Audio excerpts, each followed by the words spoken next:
Barkanmu da wannan lokaci ga kanin labaran duniya.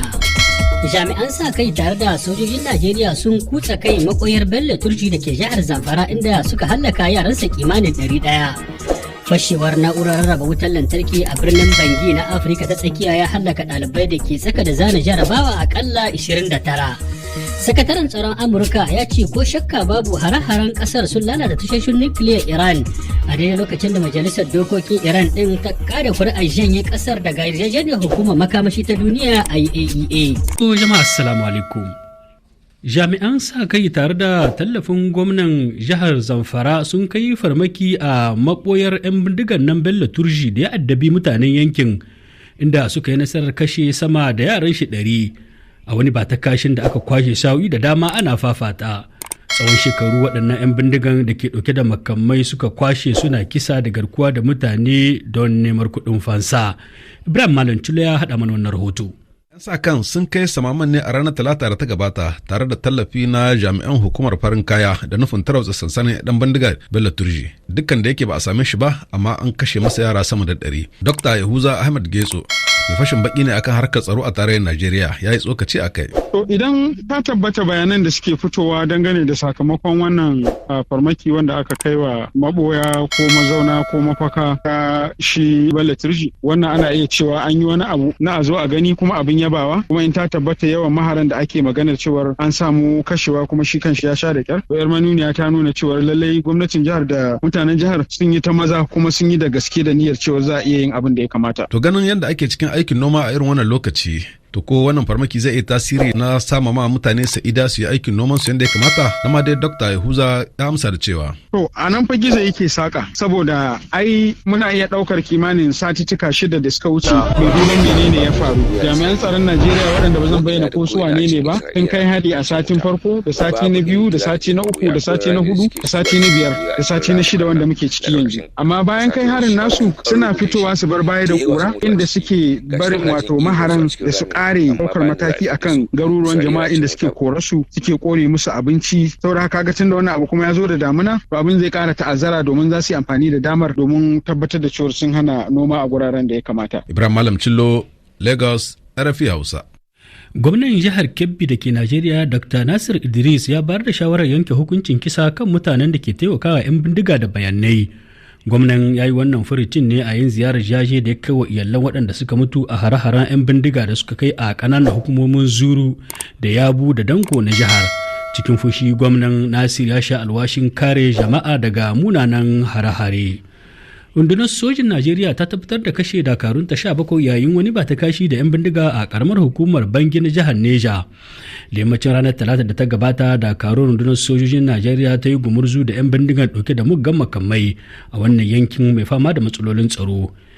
Cikin wata sanarwa, mukaddashin daraktan ayyukan rundunar da ya samu hannu na cewa a yi amfani da sojojin ƙasa da na sama a yayin ba ta kashin. Hukumar zaɓe a Najeriya INEC ta bayyana cewa ƙungiyoyi sama da 100 sun gabatar da takardun neman zama jam'iyyun siyasa na ƙasa. Akan haka muka ji ta bakin kakakin hukumar Zainab Aminu ga kuma abin da take cewa. Kamar yadda muka sani yana ɗaya daga cikin ayyukan hukumar zaɓe yin rijista wa ƙungiyoyi da suke so su juya zuwa jam'iyyu na siyasa. To a halin yanzu muna da 110 wanda aka karba, kuma har yanzu kofa a buɗe take na karban wasan lokacin da aka ginda don hakan bai wuce ba. So akwai abubuwa da aka tanadar na idan sun kawo wannan bukata ta su za mu duba mu ga in sun cika dukkan ka'idodin da ya kamata a masa rajista sai a yi musu rajista su zama jam'iyya na siyasa. Duk wanda aka ga akwai ka'ida abin da ya kamata a ce sun sa ba su saka ba, ana jan hankalinsu da yin haka saboda su yi a kan lokaci su kuma kawo a zo a masa rajista. Zainab Aminu, kakakin hukumar zaben Najeriya. To wani haɗin jirgin ruwa kan kogin Neja da ke iyakar Nijar da jamhuriyar Benin ya yi sanadin mutuwar mutane 13, kamar yadda mazauna yankin shika shaidawa kamfanin dillancin labaran AFP. Rukayya Abba Kabar na ɗauke da cigaban labarin. Al'ummar ƙauyen Gaya da ke kan iyakar jamhuriyar Nijar da Benin sun shaida wa kamfanin dillancin labaran Faransa AFP cewa zuwa yanzu mutane 13 sun mutu yayin da aka ceto wasu da dama da ransu, kuma har yanzu ana ci gaba da aikin ceto. Bayanai sun ce jirgin ruwan dauke da mutane mafi yawa 'yan asalin jamhuriyar Nijar da kuma kayan su bayan isar sa tsakiyar ruwa ne kuma ya fara tangal-tangal kafin daga bisani ya kife. Babu cikakken bayani kan dalilin kifewar jirgin, sai dai kuma ana yawan samun irin wannan hadari a sakamakon daukar kaya da mutane da yawan su ya wuce kima da irin waɗannan jirage ke yi. Rahotanni sun ce ko a watan Agustan 2023 sai da irin haka ta auku a dai kan wannan ruwa, inda mutane 2 cikin guda 6 da ke cikin jirgin suka mutu. Hakan ce dai ta kasance a watan Fabrairun 2019, inda nan kuma mutane 43 cikin su har da mata da ƙananan yara suka mutu bayan da jirgin da suke ciki dauke da mutane da kayan abinci ya kife a dai cikin wannan ruwa. To a jiya Laraba jami'in hulɗa da jama'a na ƙungiyar tarayyar Turai a birnin Yamai ya gana da Firaministan Nijar Ali Lamin Zen. Jami'in yana mai bayyana cewa wannan taron wata dama ce ta nuna gaskiya da mahimmancin sauya shafi da kuma ci gaba da ƙulla kyakkyawar alaƙa tsakanin tarayyar Turai da Nijar. Ganawar da ta gudana a birnin Yamai na zuwa a wani lokaci da mahukuntan ƙasar ke ƙoƙarin ganin sun shawo kan matsaloli da suka jibanci tsaro da samarwa jama'a ababen morewa rayuwa. Kwana ɗaya bayan murabus a matsayin ministan kwadagon Kamaru Isa Ciroma Bakari, makusanci ga shugaban ƙasa Paul Biya, ya sanar da shiga takara a zaben watan Oktoba da ke tafi.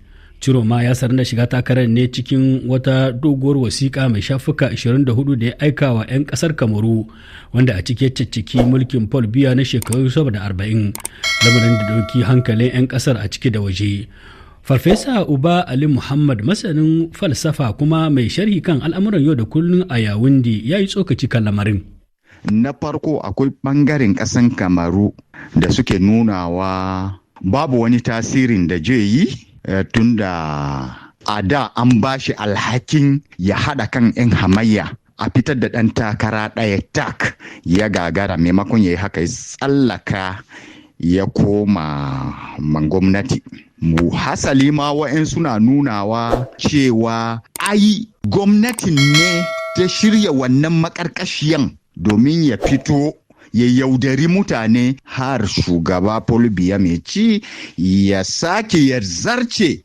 Amma akwai wa'ansu da suke tunanin cewa wannan zai yi tasiri, musamman ma wa'annan da suka kame kafofin yada labarai na social media suna fada da gwamnati, sun nuna cewa komin karfin ginshiki idan aka so macaccaka ana cire duwatsu ɗaiɗe ginshikin zai rushe.